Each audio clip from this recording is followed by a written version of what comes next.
This is the Samsung Galaxy S10. It's the latest and greatest from the guys at Samsung. Sure, on paper it looks great, but I wanted to know what the S10 is like to live with and if it's worth its steep price tag to the non-tech junkie. So, I've brought along my magical mom to find out. Got me feeling like I'm lucid dreaming, got me flying high, 'cause I can't believe that I get to have you close on an endless road. I'm levitating now. My S10 is finished in sleek and stealthy black. The design is similar to last year's, with Gorilla Glass on both sides and a polished steel band circling the phone. This year's most interesting changes are with the fingerprint scanner and the front-facing camera. Thanks to Samsung's new ultrasonic tech, the fingerprint sensor is now underneath the display. Simply place your phone on the designated spot and a split second later, you're in. It's plenty fast, although Touch ID is definitely still faster. I'd love to see this tech in Apple's next iPhone, cause Face ID just isn't cutting it. Moving on, the S10 is rocking Samsung's new 6.1-inch QHD Plus AMOLED panel, running from one edge of the phone to the other. It is nothing short of stunning, and I'm not sure how Samsung keeps on managing to make an already great display even better. If you look closely, you'll notice that this year, Samsung's chosen to place the front-facing camera inside one corner of the display. It's as if they punched a hole and put the camera there. At first, I wasn't sure how I felt about this, but now I'm a believer.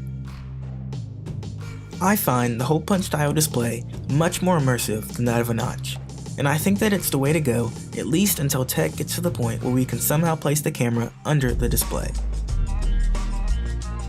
Speaking of cameras, if we go to the back of the phone, you'll notice that this year we've got 3 cameras. It's essentially the same 2 main cameras from the S9, but now with an additional wide-angle sensor. It's cool, although definitely not game-changing. The primary sensors are, as always, great. Colors are vivid, not too much sharpening, and there's great contrast. As a whole, the camera is very neutral this year, leaning just a bit on the oversaturated side of things.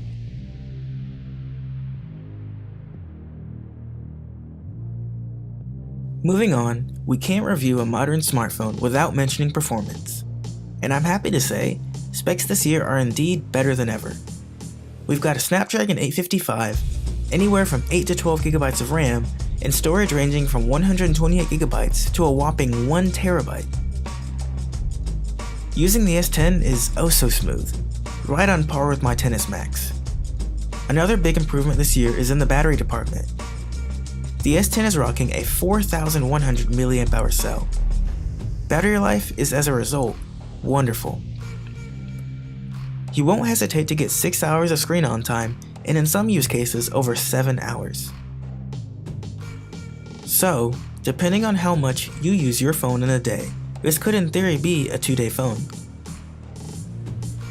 I'll say it, I cannot stand the pricing of flagship smartphones these days. Thanks to the wonderful guys at Apple, every single manufacturer is consistently driving the price up. The S10 followed suit this year, clocking in at $970 after taxes, placing it right up there with the iPhone XS. The S10 Plus is another $100 on top of that.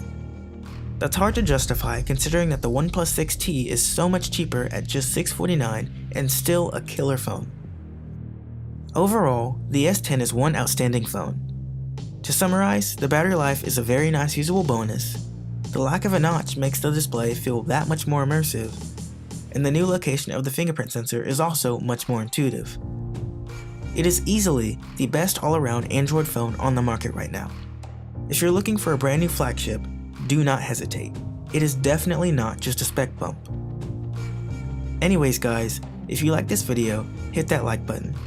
And as always, don't forget to subscribe, and I'll catch you guys in the next one. 'Cause I can't believe that I get to have you